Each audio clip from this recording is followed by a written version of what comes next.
Okay, now guys, our foot pain can also be coming from musculoskeletal in origin or soft tissue. Structures around your plantar fascia or around your foot could be the one that is affected, and it mimics as a plantar fascial issue or plantar fasciitis. We will look at 4 differential diagnoses or 4 diagnoses that could most commonly mimic a plantar fasciitis, plantar fascial symptoms or plantar fasciitis. So yeah, let's dive right into it. So the first one that we're gonna look at is your fat pad atrophy. So there's a cushion underneath our foot, which we call the fat pad, and it gets irritated or it degenerates through time.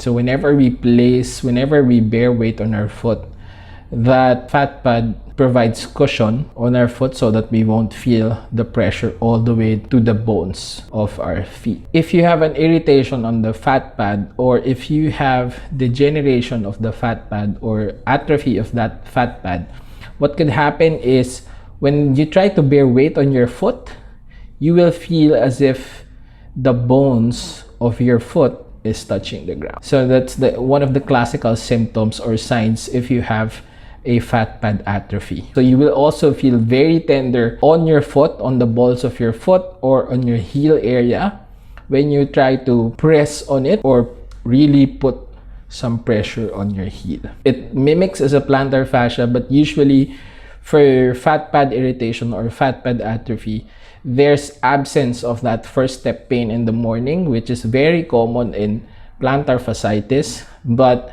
whenever you bear weight on your foot, you will feel that your bones on your ankles or foot is really touching the ground.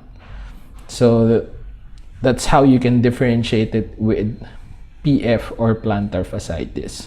Next thing we're gonna look at is the bursa on the back part of our heel. If you feel pain on the back part or on the back side of your heel, you might be experiencing what we call a retrocalcaneal bursitis, meaning there's an inflammation on the bursa located on the back part of our heel or the calcaneum.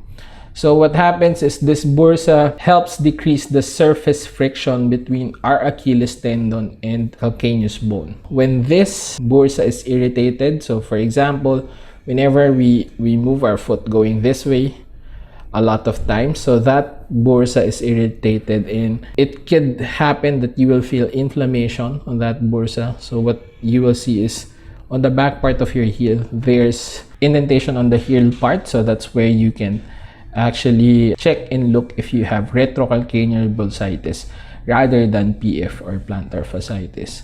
So if the location of the pain that you feel is on the back part of the heel, more often than not, it's not PF, but it's coming from the bursa in between your Achilles tendon and calcaneum. That's how you would differentiate it from PF. So there's absence of that first step pain, number 1.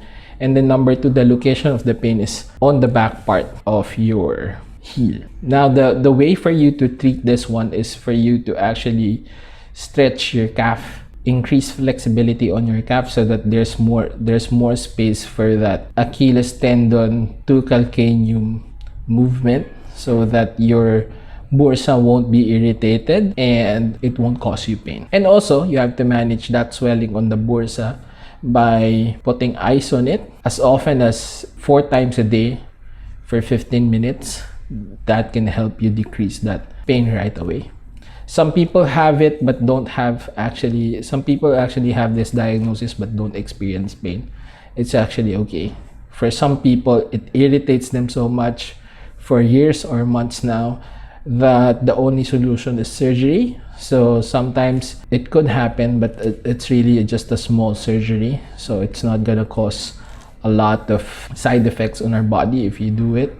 But if you can go for conservative management by increasing the flexibility on your calf muscles, on your sole use muscles, I'll show you also those exercises on the exercise section of this video. You will definitely feel a big relief on that back part of the heel after some time that you do those stretches or movements. The third thing that we want to look at is our Achilles tendon. So our Achilles tendon, which is located on the back part or the back side of our ankle. So it can get irritated. Sometimes people think they're having PF, but they're actually having an Achilles tendon issue or Achilles tendon problem. The way to differentiate it is very simple. You just have to check for the location of the pain. So if the pain that you experience is on your foot, it could be PF.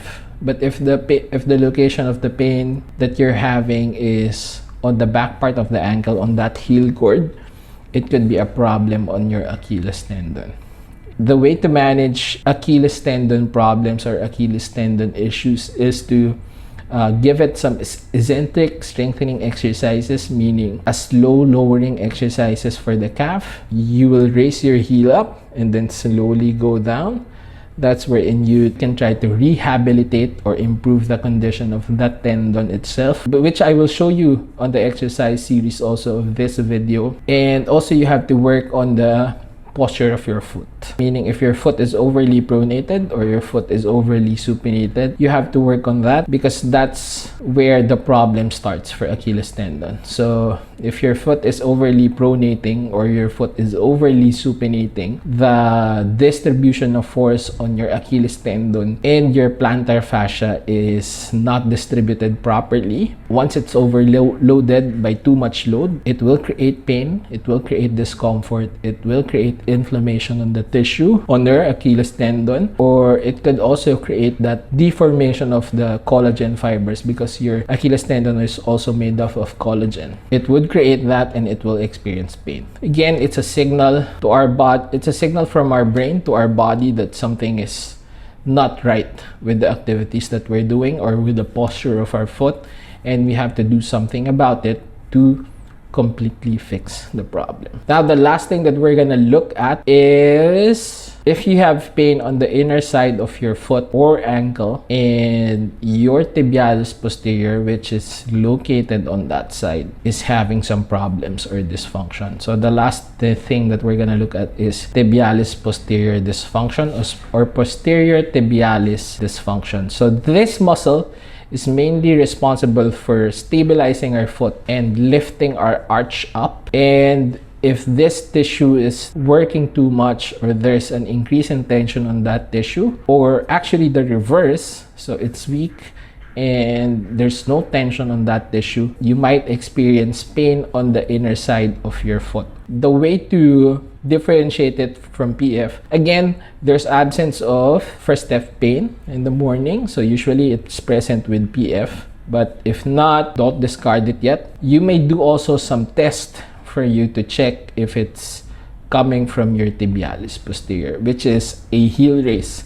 So when you try to raise your heels up, the normal mechanics of our foot, so our foot should go inward, so our calcaneum or our heel bone should turn in at the end range of that heel raise. Now, for those who are having problems with their tibialis posterior, that hind foot cannot turn in when you raise the heel up. Or it can turn in, but you will provoke the symptom so much, and it's actually very evident because the pain that you feel is a line pain all the way from the origin or from the origin of the posterior tibialis tendon all the way to the inner side of your foot. So that's how you can differentiate it with PF or plantar fasciitis. Now, the way to fix it, also very simple. So work on the posture of your foot. Usually, you're overpronated when you have tibialis posterior dysfunction. So work on the posture of your foot. I'll give you very effective exercises for that on the exercise series of this video. And also, you have to strengthen that muscle, which I'll show you also in the strengthening exercises part. So you have to strengthen your tibialis posterior or posterior tibialis for that dysfunction to go away. It's the same thing with, it's actually the same rehab principles with Achilles problems or Achilles tendinopathy, but the location are different. So with Achilles tendon, it's on the back part of our ankle, so it's on the heel part. With the tibialis posterior, it's on the inner part or inner side of our foot. So that's how you will differentiate it. And guys, just a reminder, if the type of pain with people who have neurological source experiences is a numb, tingling sensation, burning sensation type of pain. For those people who are experiencing musculoskeletal or soft tissue problem, it's more the pain number one is much more precise. It's not spread throughout on one area, so you will feel it directly on the spot wherein the problem is or where the pain hurts. So you will directly feel it on that specific spot, and the type of pain that you feel is a sharp aching, dull aching pain on the area that hurts.